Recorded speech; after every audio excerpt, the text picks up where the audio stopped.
एक ऐसा अंतर्राष्ट्रीय ख्याति प्राप्त मानव जो गुरु प्रेरणा से पिछले 20 वर्षों से वानप्रस्थ जीवन जीते हुए 24 घंटे मानवता की सेवा में संलग्न है।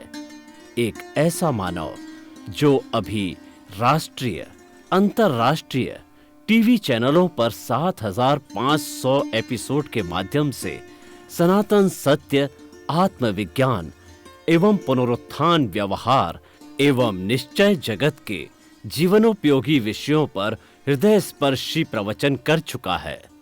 उस मानव का नाम है महात्मा उपासक प्रोफेसर डॉक्टर सोहन राज तातेड़। प्रोफेसर तातेड़ द्वारा योग, दर्शन, शिक्षा विषयों पर रचित पीएचडी स्तर के 250 शोध ग्रंथ भारत के 100 प्रतिष्ठित विश्वविद्यालयों में शोधार्थी पढ़ रहे हैं तथा वे सभी शोध ग्रंथ वहां की सेंट्रल लाइब्रेरियों में उपलब्ध हैं। महात्मा सोहन राज ने अभी तक हजारों स्कूलों, कॉलेजों, विश्वविद्यालयों एवं संस्थाओं में सेमिनार, वर्कशॉप, कैंप लगाकर लाखों विद्यार्थियों को योग, दर्शन, शिक्षा का प्रशिक्षण देकर उन्हें सुसंस्कारित किया। डॉक्टर तातेड़ ने भारतीय संस्कृति उत्थान के 4,000 से अधिक समसामयिक विषयों पर आर्टिकल लिखकर ऑनलाइन जर्नल, पत्रिकाओं, वेबसाइट्स पर प्रकाशित किया, जिसका उपयोग लाखों पाठक कर रहे हैं। उपासक तातेड़ के 5,000 से अधिक आज का सुविचार, आज का शुभ संदेश, आज का मंगल भावना योग आदि चिंतन websites, Twitter, blogger, Facebook, YouTube माध्यमों से लाखों लोग अपना जीवन निर्माण कर रहे हैं।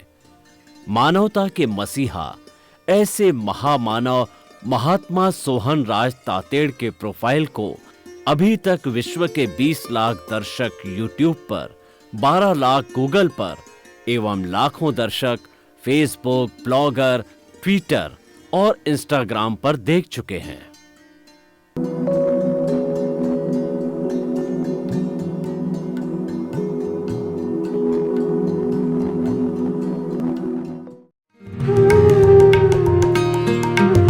आइए, सुनिए, देखिए, समझिए सनातन सत्य।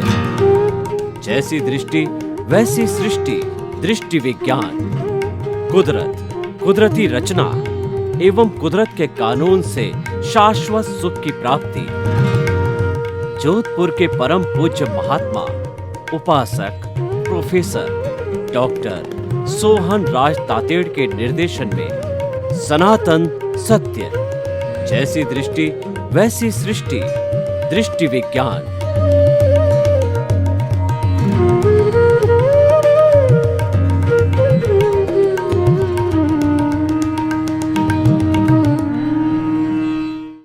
आत्मविज्ञान के अंतर्गत आपका हार्दिक स्वागत है, अभिनंदन है, सत्कार है।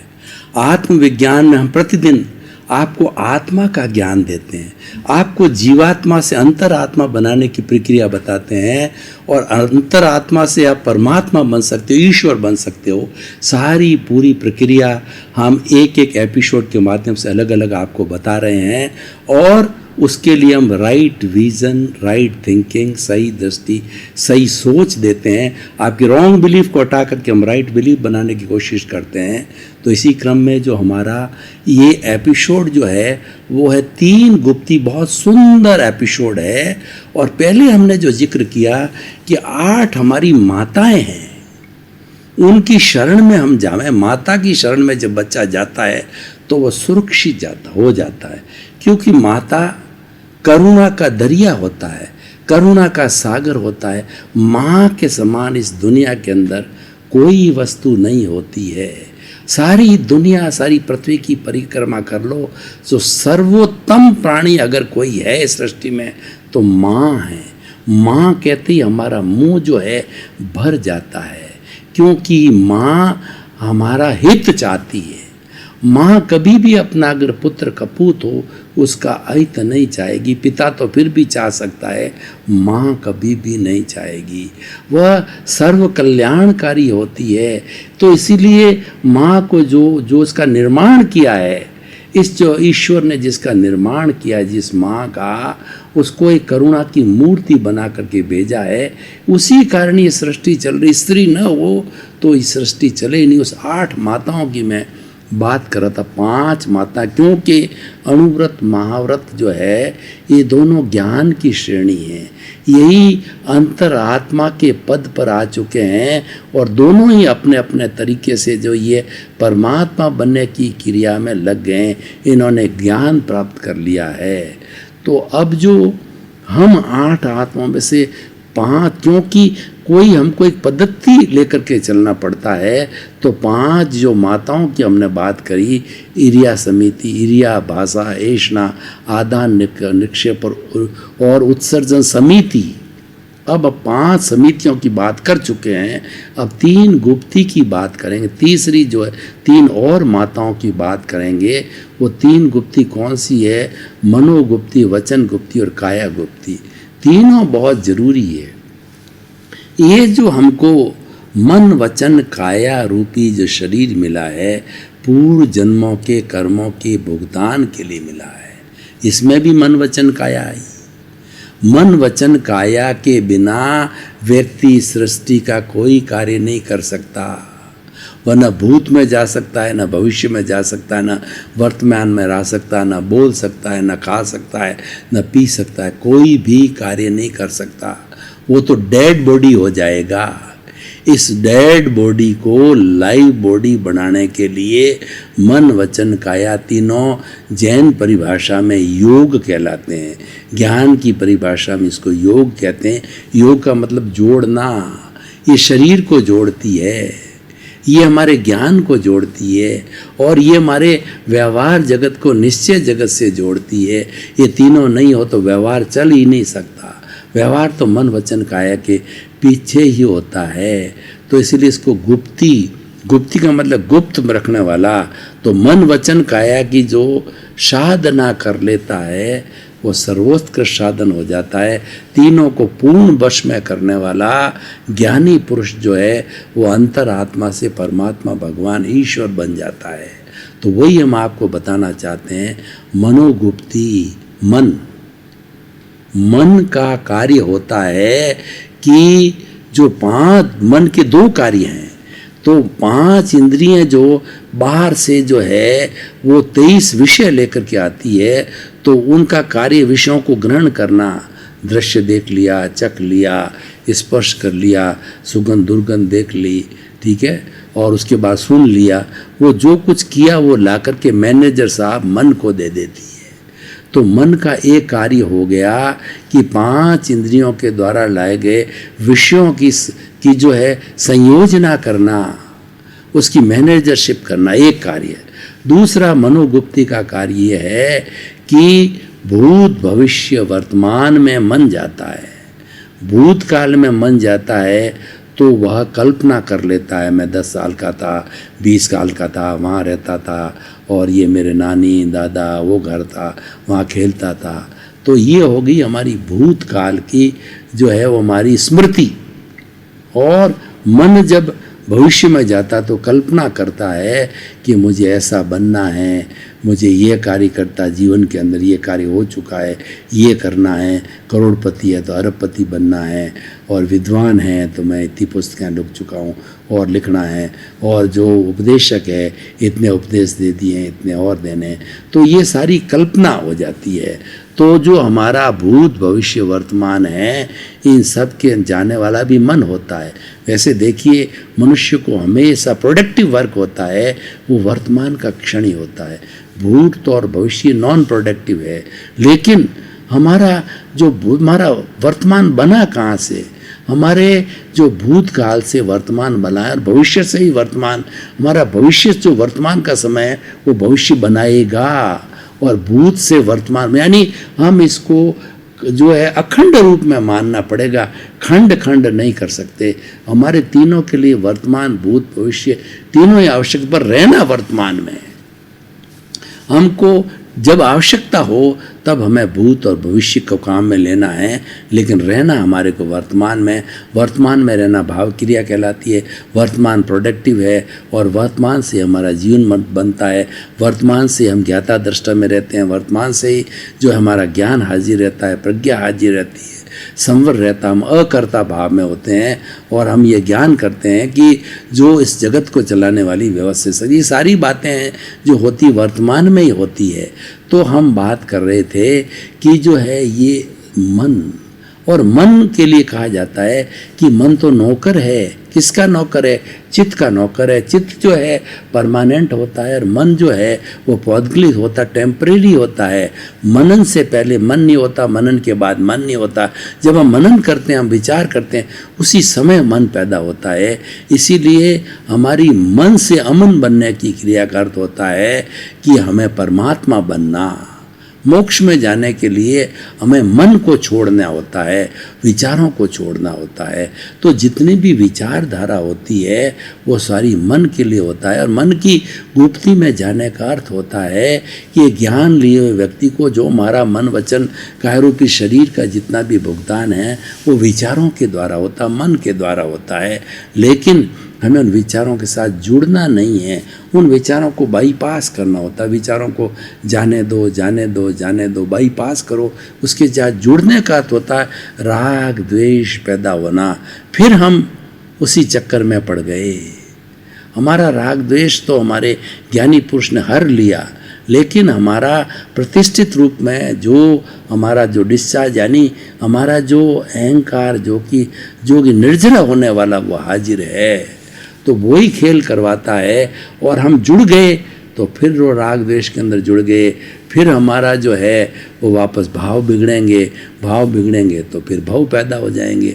हमारे भव की जो सीमा की है वो सीमा पूरी हमको उपयोग में लेनी पड़ेगी, क्योंकि हम भाव बिगाड़ रहे हैं। तो विचारों के साथ जुड़ना नहीं है। जो कुछ भी हमारी फिल्म साथ में लेकर के आए हैं, मन वचन काया रूपी, ये 3 बैटरियाँ भी हैं। जो 3 गुप्ती की बात कर रहा हूँ, ये 3 बैटरियाँ हैं, ये हम पूर्व भाव से लेकर के आए हैं। और ये बैटरी हैं, ये टेप रिकॉर्डर्स तीनों जो है खोलते रहते हैं मन वचन काया के। तो ये हम पीछे से लेके आए, हमने पैदा नहीं, पहले पूर्व जन्म में पैदा की, इस जन्म में पैदा नहीं किया है। इसमें तो खुल रहे हैं, बैटरियाँ डिस्चार्ज हो रही हैं, हमें ये हमारे हाथ में नहीं है। तो ये तो हम फिल्म लेकर के आए हैं, तो इस फिल्म के साथ में हम जुड़ गए। अगर हम ज्ञाता दृष्टा नहीं रहे और हमने इसके साथ में जुड़ाव किया, हम कर्ता बन गए, तो राग द्वेष पैदा हो जाएगा। और राग द्वेष पैदा होकर के फिर हमारे भाव बिगड़ेंगे, फिर हमारे कर्म बीज बढ़ेंगे, फिर कर्म शरीर बनेगा और कर्म शरीर बन करके जो है हमें जो है कर्म फल देगा और कर्म परिणाम देगा, और हमें नहीं करना है वो। तो हम ये कह रहे थे कि हमारा मनोगुप्ती है, जो मन के द्वारा सारा होता है। मन उपयोगी है, लेकिन मन को बेचारे को दोष दिया जाता है कि मन चंचल, मन लालची, मन चंचल, मन चोर, और मन लोभी, मन लालची, मन चंचल, मन चोर, मन के मते न चालिए, पलक पलक मन हो। ये दोष मन को दिया जाता है कि मन बंदर है कि वो 1 मिनट भी टिकता नहीं। ये तो इसकी प्रकृति है, वो कैसे टिकेगा? लेकिन ये आता कहाँ से? ये आता चित्त के द्वारा आता है, ये गंगोत्री से आता है, ये कार्बन शरीर के आता है, ये भावों से जो है हमारा चित्त के अंदर आता है। चित्त से जो विचार बनते हैं और विचारों से मन बनता है। इसकी गंगोत्री, इसकी जो है गंगा वो शिव की जटा में है, उसकी अत्याय में जाना पड़ेगा, वो लंबी प्रक्रिया है। हम तो मनोगुप्ती की बात करते हैं। मनोगुप्ती की बात का अर्थ यह है कि हम गुप्ती कैसे करें, इसको वश में कैसे करें। इसको वश में करने का मैंने तरीका बताया, विचारों को बाईपास करो। लोग कहते हैं कि जब हम धर्म की क्रिया करते हैं, हम ध्यान में जाते हैं, ईश्वर की भक्ति करते हैं, आंख बंद करते हैं, तो हमारे विचार बुरे विचार आते हैं, विचार ज़्यादा आते हैं, विचारों में भटक जाते हैं। तो मैं तो यही कह रहा हूँ, उन विचारों को बांधो मत, उन विचारों के साथ जुड़ो मत, उन विचारों को बाईपास करो, जाने दो। आ रहा है वेलकम, जा रहा है वेलकम। उसके साथ के तटस्थ भाव रखो, उसकी उपेक्षा का भाव रखो, उसके साथ बंधो मत। होता क्या है, हम उसको कंट्रोल करते हैं। मैं आपको बात करता हूँ, मन एक बच्चे की तरह है। एक बच्चे के हाथ के अंदर अगर मान लो हमारी क्रॉकरी के प्लेट है और बच्चा रोने लग गया, हम उसको पकड़ते हैं, वो देना नहीं चाहते हैं, तो झपटा झपटी के अंदर क्या है, वो क्रॉकरी टूट जाएगी। बच्चा ज़्यादा चंचल होगा, बच्चा ज़्यादा रोएगा। जब बच्चा जिद पे आ जाता है, चंचलता आ जाता है, उसकी उपेक्षा करो, उसको छोड़ दो, वो रोता रोता अपने आप जाके सो जाएगा। उसी तरीके से जो विचार 24 घंटे चलते हैं, देखिए कि शरीर सोता है, शरीर रेस्ट करता है, और ये हमारी वाणी मौन हो जाती है, और ये हमारी काया रेस्ट करने लग जाती है, लेकिन मन नहीं रेस्ट करता है। मन तो सपने में भी चलता रहता है, सपने में विचार आते रहते हैं। मन को रोकना, इसकी प्रकृति चंचलता है, इसीलिए इसको बंदर कहा गया। बंदर कभी भी एक स्थान पर स्थिर होकर के नहीं बैठ सकता, वो चंचल ही होता है, इधर भागा उधर भागा, उधर लपटा उधर लपटा। तो ये हमारा मन भी चंचल है, इसको रोक नहीं सकते, इसको बांध नहीं सकते। तो वही तो मैं कह रहा हूँ कि उन विचारों को बाईपास करो, जाने दो, जाने दो। इसका एक तरीका है। दूसरा तरीका ये है कि हम जो पतंग उड़ाते हैं, पतंग के साथ मंजा होता है, तो पतंग को ढील दो, जाने दो, जाने दो, जाने दो, जाने दो। और हमने उस मंजे को पकड़ लिया तो मंजा इतना जो कांच का बना होता हमारा हाथ काट देगा। उसको रोकना नहीं है, विचारों को रोको मत, बाईपास करो, उसके साथ जुड़ो मत। उसके साथ जुड़ने का मतलब है कि हमारे राग द्वेष से जुड़ जाएंगे, फिर हमारे नए कर्म बीज पड़ेंगे, नया कर्म फल मिलेगा, नया कर्म परिणाम मिलेगा, सुख दुख की अनुभूति होगी। तो जुड़ो मत, ये होगी हमारी मनोगुप्ति। कि इसको मनोगुप्ति का अर्थ होता है कि इसको हम वश में कैसे रखते हैं, इसको बाईपास करके वश में रखते हैं। दूसरी हमारी हो गई मनोवचन गुप्ति। वचन गुप्ति में क्या है कि पहले तोलो फिर बोलो, वाणी ऐसी बोलिए मन का आपा खोए, और को शीतल करे रापो शीतल हो। जिसके पास ज्ञान है, जो महावृत्ति है, जो अणुवृत्ति है, उसको वाणी ऐसी बोलनी चाहिए कि खुद जो है ठंडा टीप हो जाए, दूसरों को भी ठंडा करे। यानी ऐसे बोलो कि लोग चाहे कि जो और बोले ये व्यक्ति, हितकारी वाणी बोलो, मीठी वाणी बोलो, प्रिय वाणी बोलो, और किसी का भेद खोलने वाली वाणी मत बोलो, तंतीली भाषा मत बोलो, किसी को हिट करने वाली भाषा मत बोलो, व्यंग्यात्मक भाषा मत बोलो, और झूठ की भाषा मत बोलो, क्रोध अहंकार माया लोभ से भरी हुई मात भाषा मत बोलो, प्रेम की भाषा बोलो, समता भाव की भाषा बोलो। तो आप देखिए ये अपने आप अच्छी हो गई, ये उसकी गुप्ति हो गई। गुप्ति का अर्थ होता वश में करना, वाणी को वश में करना। हमारे हाथ में कोई वश में करने वाला नहीं आएगा। वाणी को जो है वो कर्कश वाणी कौन बनाता है? अहंकार बनाता है, क्रोध मान माया लोभ राग द्वेष बनाते हैं, कषाय बनाते हैं। उसको नियंत्रण में रखो। कंट्रोल किसका करना है, शुद्धि किसने करनी? एक ही तत्व की शुद्धि करना। धोना किसको है, धुनना किसको है? राग द्वेष को धुनना। एक ही पूरे जीवन भर एक ही चीज को याद रखना है कि राग द्वेष को धोते रहो। पुराना जमा है उसको धोते रहो, और नया जो है पैदा नहीं करना है। तो ये हमारा वचन गुप्ति हो गया। और काया गुप्ति, ये हमारा शरीर है, उसको हम वश में कैसे करें, उसको गुप्त कैसे करें?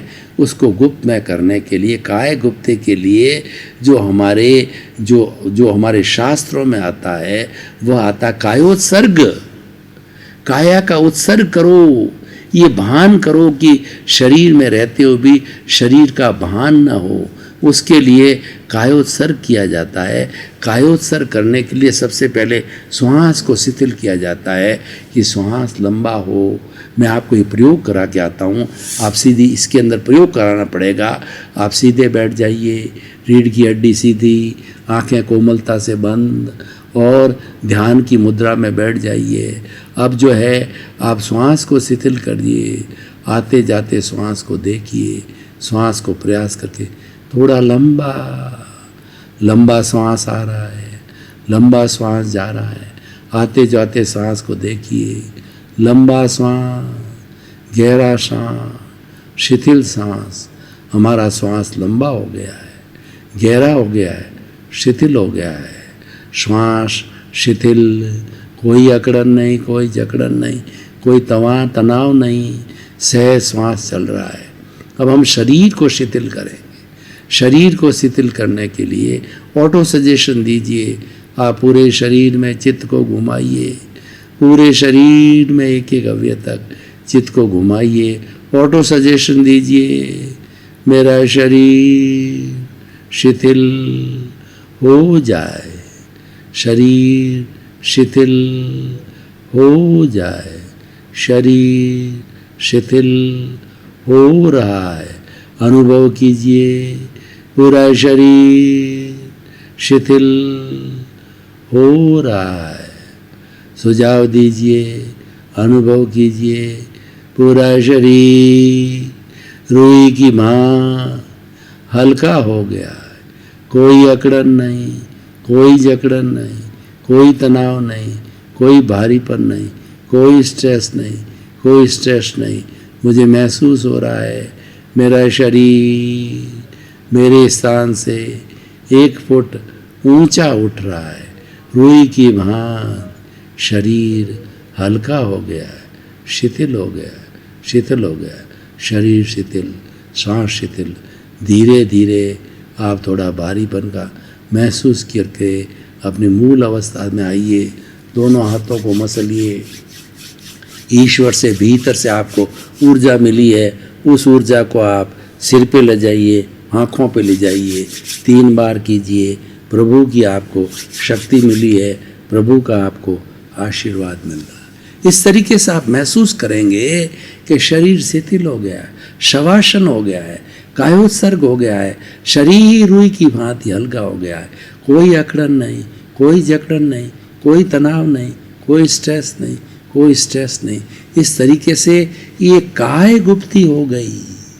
हमारे अध्यात्म में और ज्ञानी व्यक्ति को काया की गुप्ती करना चाहिए, क्योंकि ये काया के अंदर अकड़न जकड़न होती है, हमारे मांसपेशियों के अंदर खिंचाव होता है। उस स्थिति के अंदर हमारे राग द्वेष पैदा होता है। ये सारी जकड़न की स्थिति राग द्वेष पैदा करनी है, और वो मैं करना नहीं है, जो भीतर है उसका शुद्धिकरण करना है। तो मन गुप्ती बिना, वचन गुप्ती बिना, काय गुप्ती बिना हम राग द्वेष का न तो शोधन कर सकते हैं और न हम आने वाले राग द्वेष को रोकते हैं। और तीनों की गुप्ती कर लेंगे, तीनों को आप वश में कर लेंगे। मन के विचार हमारे आ रहे हैं, जा रहे हैं, रोकना नहीं है, तो वो ऑटोमेटिकली जो है स्थिर हो गया। और हमारा वचन है, अगर ज़्यादा हमारे चंचल आ गई तो मौन कर लो। मौन एक बहुत बड़ी साधना है। मौन हमारी शक्ति देती है, मौन हमारी प्राण ऊर्जा की बचत करता है। ये मन वचन काया तीनों से हम प्राण ऊर्जा की बचत कर सकते हैं और दूसरे उपयोग के अंदर ले सकते हैं। मेडिटेशन के उपयोग में ले सकते हैं, 5 आज्ञा में रहने के लिए उपयोग में ले सकते हैं। हमारी प्रज्ञा जो है सक्रिय हो सकती है, हमारा जो है वो संवर है वो विकसित हो सकता है, हमारा अकर्ता भाव विकसित हो सकता है, और हम जो अज्ञाता दृष्टा रह सकते हैं। हम जो है वो जो जगत नियंता व्यवस्थित शक्ति है इसको पुष्ट कर सकते हैं। 5 आज्ञा को पुष्ट करने में हमारी प्राण शक्ति को लगाएं, और उसके स्थान के ऊपर अगर हमने इन तीनों की गुप्ती नहीं की तो हमारा राग द्वेष पैदा हो जाएगा, और राग द्वेष पैदा होने से शरीर भारी पड़ जाएगा, अकड़न पड़ जाएगी, जकड़न पड़ जाएगी। स्ट्रेस और स्ट्रेन वही लाते हैं। क्रोध आ जाएगा, अहंकार आ जाएगा, माया आ जाएगी और लोभ आ जाएगी। तो कुल मिला करके इन 3 गुप्ती माँ की शरण में हम जाते हैं तो हमारा अहंकार शून्य होता है, हमारा राग द्वेष धीमा पड़ता है, राग द्वेष की गति कम हो जाती है और धीरे धीरे कमजोर होकर मृत हो जाता है। हमको तो राग द्वेष को समाप्त करके ये इसको मारना है, इसको मृतवत करना है। यही हमारे ज्ञान का लक्ष्य है और यही हमारा पुरुषार्थ है कि हम जितने जितने ज्ञाता दृष्टा में रहेंगे, जितनी हम जागृति में रहेंगे, त्यों ही हमारी प्रज्ञा सक्रिय रहेगी, और प्रज्ञा सक्रिय होते ही संवर हो जाएगा और ये राग द्वेष शून्यता की अवस्था धीरे धीरे आ जाएगी। तो भाई और बहनों, मैं ये बताना चाहता हूँ कि ये 3 माताओं की मन वचन काया की गुप्ती में जाने से हमको लाभ क्या है। ये बहुत बड़ी शरण है। माँ की शरण में जाने से लाभ ही लाभ है, कोई नुकसान नहीं है, क्योंकि माँ हमारी हितैषी है, कभी हमारा बुरा नहीं करने वाली है। हमारी जो आयुर्वेदिक दवा है, होम्योपैथिक दवा है, ये सिद्धा दवा है, प्राकृतिक है, ये हमारी जैसी माता हैं, ये कोई साइड इफ़ेक्ट नहीं करती है। लेकिन जो अप्राकृतिक रूप से जो है, ये हमारी एलोपैथी अभी 150 वर्षों में आई है, ये साइड इफ़ेक्ट करती है। एक बीमारी को जो है ये बुझाती है, दूसरी पैदा करती है और बीमारियों की श्रृंखला को बढ़ा देती है। तो इसीलिए हमें अपनी माता की शरण में जाने में हमें सुख ही सुख है, आनंद ही आनंद है। हम मनोगुप्ती, वचन गुप्ती और काया गुप्ती की साधना करते हैं तो सारा आनंद का जरिया, अपना स्वरूप, निज स्वरूप में ज्ञाता दृष्टा का स्वरूप मैं जानने वाला हूँ, देखने वाला हूँ, मैं अलग हूँ, शरीर अलग है, ये जो नज़रिया है हम तीनों की गुप्ती से साक्षात होता है। आप करके देखिए, ये सबसे ज़्यादा पावरफुल है। अगर कोई भी कहे कि मैं ज्ञाता दृष्टा भाव को कैसे बढ़ाऊं, तो मैं तो यही कहूँगा, तीनों की गुप्ती करो। तीनों की गुप्ती करने से श्वास शिथिल हो गया, शरीर शिथिल हो गया, आपकी भाषा की मौन हो गई, आपके मन के विचार बाईपास हो गए और आपकी वाणी मौन है, आपका शरीर रुई की भांति कोमल हो गया है। भाई और बहनों, आपका बहुत बहुत धन्यवाद। आप जो ये आत्मविज्ञान कार्यक्रम को देखते रहिए और आत्मविज्ञान कार्यक्रम देखेंगे, सही सोच पैदा करेंगे, राइट विजन, राइट थिंकिंग के माध्यम से साइंस ऑफ सोल को प्राप्त करेंगे तो आपका जीवन धन्य हो जाएगा। आपको बहुत बड़े आत्मज्ञान की प्राप्ति होगी, आपको सेल्फ रियलाइजेशन होगा, आपको इंट्रोस्पेक्शन होगा, आपको जो है निज स्वरूप की प्राप्ति होगी, आपका स्वयं का निरीक्षण होगा, परीक्षण होगा और आपका जीवन धन्य हो जाएगा और धीरे धीरे आप परमात्मा बन करके सिद्ध बुद्ध मुक्त हो सकते हैं। आपका जीवन आनंदमय हो, मुक्ति की ओर जाए और आपको सुख मिले, शांति मिले। आपके प्रति मंगल।